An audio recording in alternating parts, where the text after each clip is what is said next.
师尊教我的笑容，难道是传说中？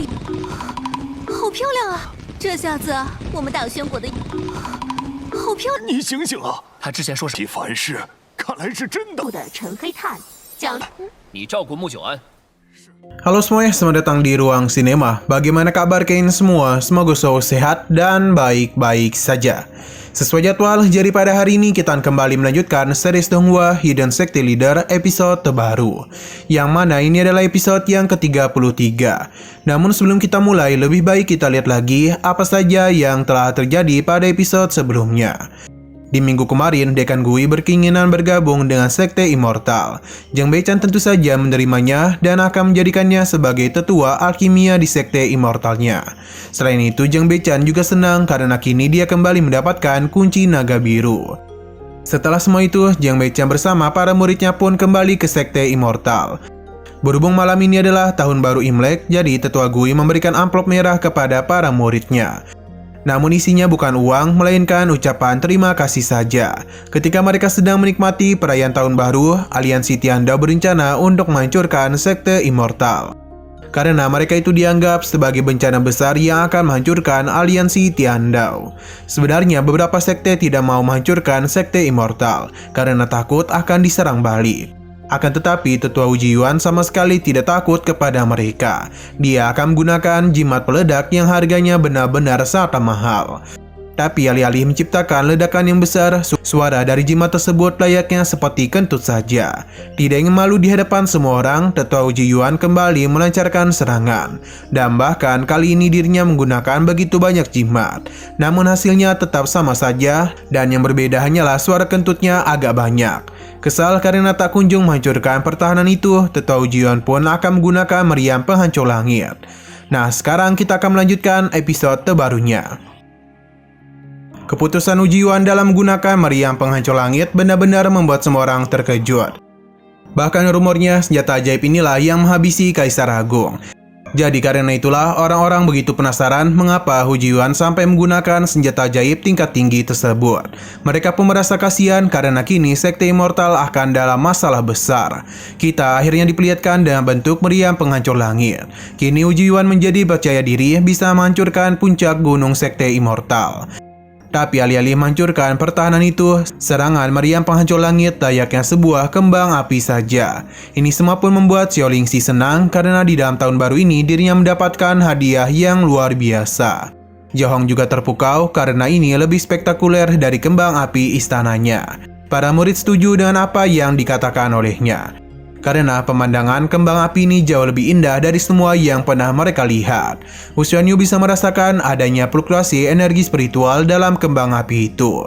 Ia meyakini kalau itu adalah meriam peri legendaris yang digerakkan oleh kekuatan spiritual.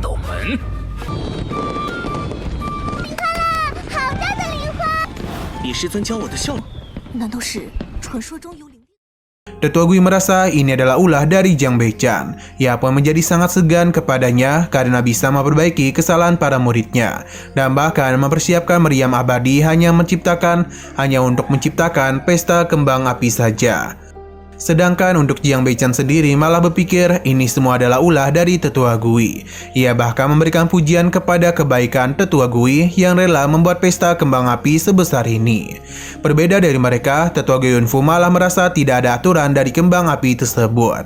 Perkataannya seketika saja membuat Jiang Beichan sedikit terkejut. Bahkan Tetua Gui menganggap kalau Gui Yunfu tidaklah tahu apa-apa tentang kembang api. Gui Yunfu meminta maaf karena dia hanya merasa kalau ada seseorang yang telah menggunakan meriam. Namun Tetua Gui merasa itu tidak benar. Karena hanya satu kali tembakan saja membutuhkan 100 juta batu spiritual. Jadi sekte bodoh mana yang mau melakukan hal tersebut? Dan inilah orang-orang jenius yang mau menggunakan uang sebanyak itu hanya untuk menghancurkan Sekte Immortal. Uji Yuan begitu yakin kalau serangan meriam penghancur langitnya akan mengubah Sekte Immortal menjadi abu. Sepertinya ia masih belum sadar kalau serangan itu tidak membuahkan hasil apapun. Orang-orang yang melihat serangan itu sudah tahu kalau uang yang Tetua Uji Yuan habiskan setidaknya sudah cukup untuk membeli 7-8 halaman. Kembali kepada Xiaolingxi yang menangis karena inilah pertama kalinya dia menonton kembang api. Ia sungguh tidak menduga kalau ini semua akan sangat indah. Wang Loli mencoba menenangkannya. Nah, yang terharu tidak hanya Lingxi saja, namun Lin Xuan juga. Karena inilah pertama kalinya dia melihat pesta kembang api. Alhasil beberapa murid pun menangis sambil menikmati kembang api itu. Hu Xuanyu juga menganggap ini sangatlah indah.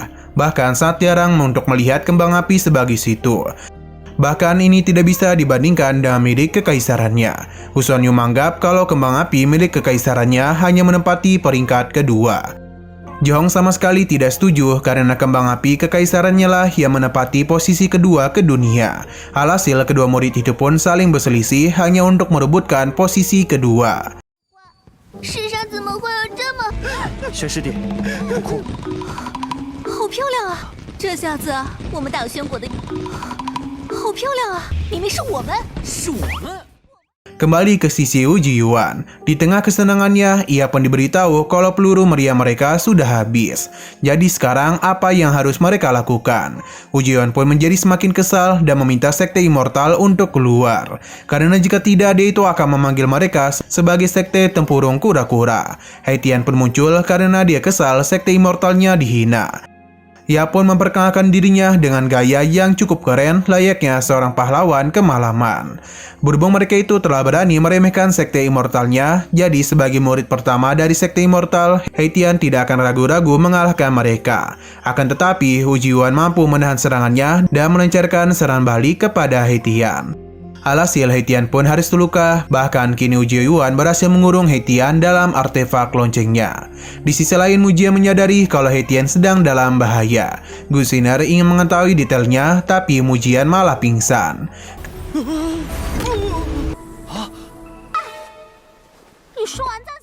Kembali kepada Haitian, yang mana dia itu berusaha untuk melepaskan dirinya. Namun apapun yang dirinya lakukan, semua itu sia-sia saja. Ia pun meminta Wu Jiyuan untuk mengeluarkan dirinya karena dengan begitulah mereka baru bisa bertarung dengan adil. Jika dia itu tidak berani, Haitian menyarankannya untuk mengganti namanya sebagai kura-kura tua. Wu Jiyuan pun meminta untuk diam, namun Haitian tidak mau. Alhasil ini pun membuat Wu Jiyuan marah besar. Ia menyarankan Haitian untuk memberitahu jalan masuk ke sekte immortal, karena dengan begitu dia tidak akan menghabisinya. Haitian tentu tidak akan mau memberitahukan hal ini kepada kura-kura tua. Ia pun terus memanggil Wu Jiyuan dengan sebutan kura-kura tua. Karena Haitian telah berkata seperti itu, maka dia akan menggunakan teknik pencari jiwa agar bisa menyalin sendiri semua ingatannya. Sepertinya itu terlalu sulit karena yang Haitian pikirkan sekarang hanyalah kura-kura tua saja. Bahkan saking jahatnya perkataan Haitian, semua itu langsung disensor oleh pihak studio. Kata-kata indah yang Haitian ucapkan membuat Wu Jiyuan muntah darah. Karena dia tidak tahu kalau ada kata-kata seperti itu di dunia. Kembali kepada Mujian yang coba disadarkan oleh Gu Yunfu. Gu Xiner sudah memberitahu gurunya kalau Mujian memberitahu Haitian sedang dalam bahaya. Dan setelah mengatakan semua itu, dia itu malah jatuh pingsan. Gu Yunfu mendengarkan hal tersebut dan seketika saja sistem memberitahu kalau ada halangan krisis. Jadi misi pun segera diberikan kepada Jiang Beichan, yakni menyelamatkan Haitian yang telah ditangkap oleh aliansi Tiandao.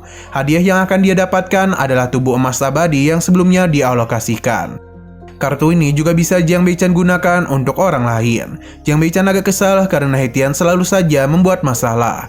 Ia memberitahu semua muridnya kalau Haitian telah ditangkap oleh aliansi Tiandao. Jadi mereka harus segera menyelamatkannya.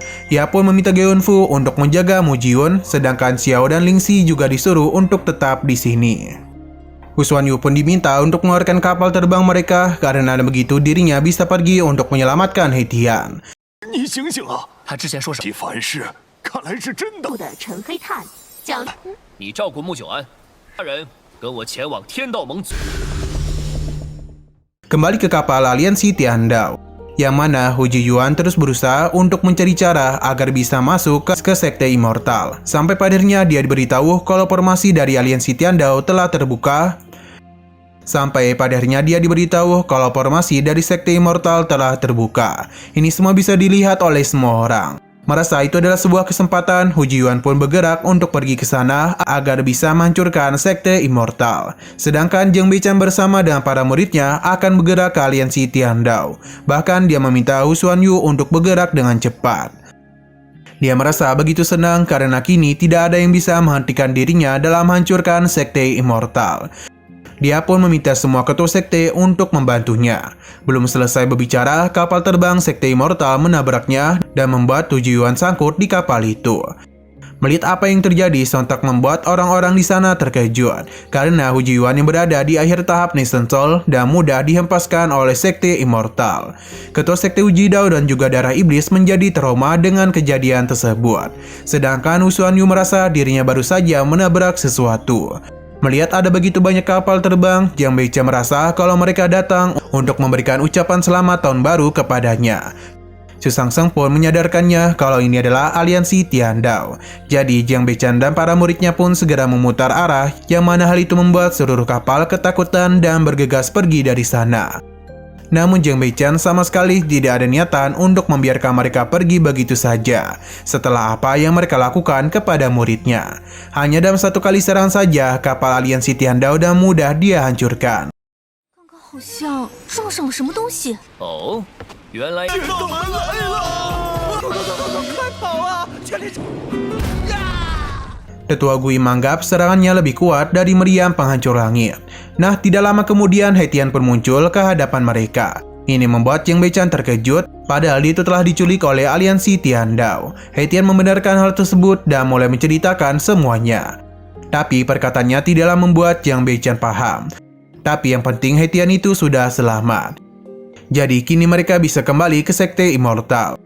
Tapi saat juga mereka pun mendengar suara minta tolong. Namun Jiang Beichen akan menolongnya nanti karena episode pada hari ini harus bersambung dulu. Nah, sayang sekali lagi seru-serunya episodenya ini malah bersambung. Oke, sekian dulu pada video kali ini. Untuk video selanjutnya akan hadir pada minggu depan. Jadi bagi kalian yang ingin mengikuti series ini, langsung saja klik subscribe dan aktifkan loncengnya. Terima kasih yang sudah menonton video sampai habis. Jika kalian suka pada video ini, klik like dan share ke teman-teman kalian tentang channel ini. Dan ditunggu aja kelanjutannya. Oke, sampai jumpa di video selanjutnya.